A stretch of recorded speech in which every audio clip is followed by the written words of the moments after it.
এটা তো স্বাভাবিক। উত্তরপ্রদেশ, উত্তরপ্রদেশ কোথায় শুভেন্দু অধিকারী টুইট দেখেছেন? সুকান্ত মজুমদারের টুইট দেখেছেন? নরেন্দ্র মোদীর টুইট দেখেছেন? মহিলা কমিশনের কোন যাতায়াত দেখেছেন? গতিবিধি দেখতে পেয়েছেন? অভয়া মঞ্চ কোথায়?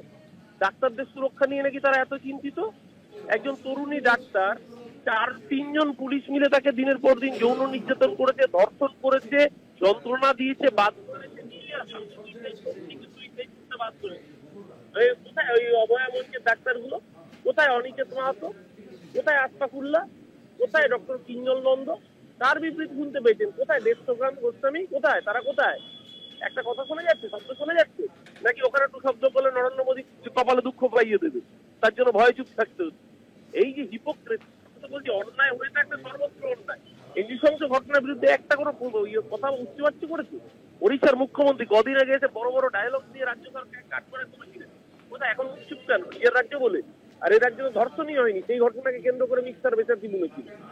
বাংলার মানুষ এত বোকা নয়। আপনাদের চেহারা বাংলার মানুষ রোজ দেখে, তাই জন্যই রোজ ঘাট ধাক্কা দেয়। অনেক ধন্যবাদ অরূপ দা। ফোন লাইনের সঙ্গে ছিলেন তৃণমূল মুখপাত্র অরূপ চক্রবর্তী।